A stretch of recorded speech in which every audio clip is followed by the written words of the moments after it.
Hey, it's Trevor. Welcome to today's lesson. Today I want to talk about a simple fundamental music theory topic. We're going to be talking about intervals today. Intervals is just a fancy term for the distance or the relationship between two notes. For most of these examples, I'm going to be working on this note, this root note here. This is B, the 7th fret of the E string, B. The first interval I want to talk about is the octave. Here's the octave. An easy way to remember this, or at least for me, is if this is our root note, I'll go 2 frets higher, 1, 2, and then I'll skip this middle string here. So again, 2 frets up, skipping this string. Or you can think 2 frets up, 2 strings over, octave. These are the same note. This is a B, this is a B, but the pitch is different. The pitch is different. This is lower, this is a higher pitch. Octave, same note. The cool thing about intervals is that we have this octave shape. Well, it's good for anywhere on the bass. This is an octave, moving down 1 fret. This is an octave. As long as that relationship remains the same of, this is my new root note, for example, the 2nd fret on this low E string, 2 frets up, 2 strings over, octave. It's good here, way up here, even higher. The same relationship will give you the same result, octave. Check it out, here's the next interval that we're going to be talking about. It's called the 5th. The 5th is pretty similar to the octave. I'll play it for you right now. Here's the 5th, starting on that same root note, B, the 7th fret. Here's the 5th. 2 frets up, the next string over. So we're not skipping any strings on this one. 5th. Root, 5th, root, 5th. Again, it's good for anywhere on the bass. 5th, this is a 5th, so forth. Here's my new root note. 2 frets up, 1 string over, 5th. Back at our original note here, the 7th fret. Root, 5th, octave. Root, 5th, octave. Super important to memorize that. You'll see that in nearly every single song. Root, 5th octave. Let's say we're on this octave for a bit. So this is the 9th fret of the D string. This is B, the octave of our root note. Where's the 5th above this one?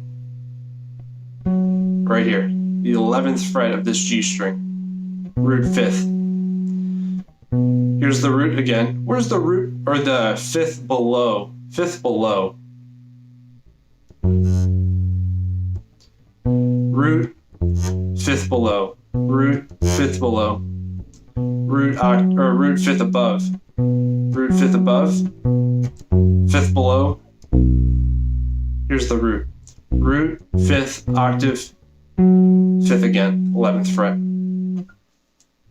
Again, this is our root note, this is the 5th below.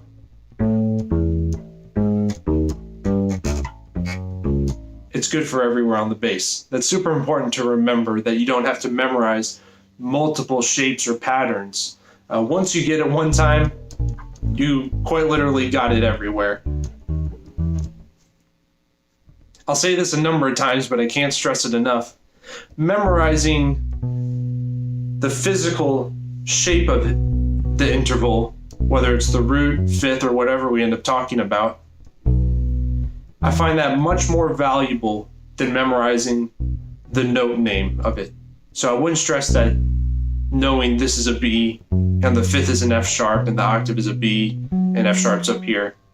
Eventually you'll memorize all the notes on the fretboard, but for right now, especially as a beginner, just know that this is an octave, this is a 5th. The last interval I want to talk about are thirds. Thirds are super important because they help define the chord that we're playing. So if we're playing a major chord, we're going to need a major third, or a minor chord needs a minor third. Let's play our root note again. This is the 7th fret of the E string, the note B. Here's our major third, 6th fret of this A string. I think of it as this diagonal pattern. Again, using octaves, I can figure out so if this is my root note, this is my major third.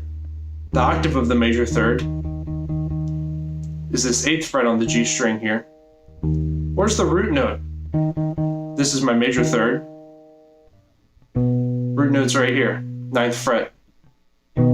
Third, this is a major third interval. Major third interval, down 1 octave. Again, the pattern is consistent. Major third. Last interval is going to be the minor third. The difference between a major third and a minor third is that the minor third is 1/2 step lower, or 1 fret lower than the major third.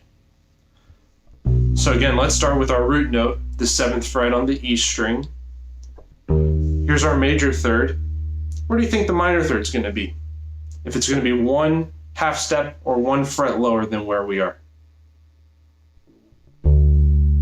5th fret. 7th fret on the E string, 5th fret on the A string. Minor third. Again.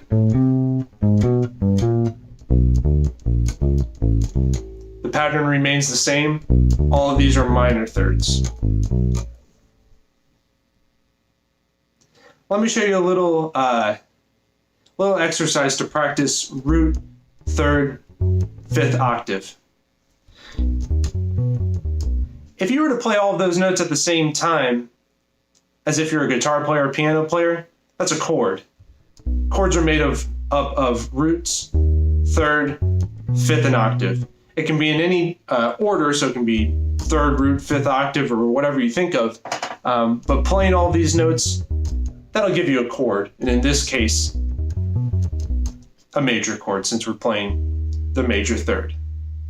As a bass player, we rarely play chords. So what we do is we arpeggiate, or we play the arpeggio, meaning we're just going to play one note at a time. And we're going to play exactly what I just played. I'm going to start on the root,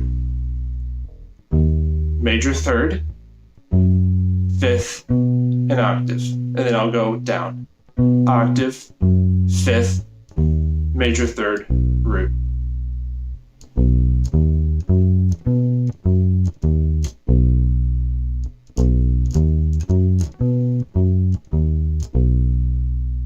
And you can do this with minor as well. Minor arpeggio. Same root, minor third. Remember, this is our minor third. Same 5th, same octave. The only thing that changes is the third. Minor third, 5th fret. Again, when I'm playing this, I'm not thinking of the note name. I'm not thinking B, D, F sharp, B. I'm thinking root, minor third, 5th, octave. Octave, 5th, minor third, root. It's critical that you understand the relationship well before the note name. The note name will come with time, especially if you plan to memorize the entire fretboard. Here's a little bass line that uses root, 5th, and octave. I want to be starting again on this original note we've been working with, 7th fret of the E string. I want to be using the 5th and octave as well. It's a 2-chord progression. My next chord is going to be A, or the 5th fret of the E string. It's going to be the exact same pattern, same bass line, just alternating chords, one after the other. Try to play along with me. 1, 2, 3, 4.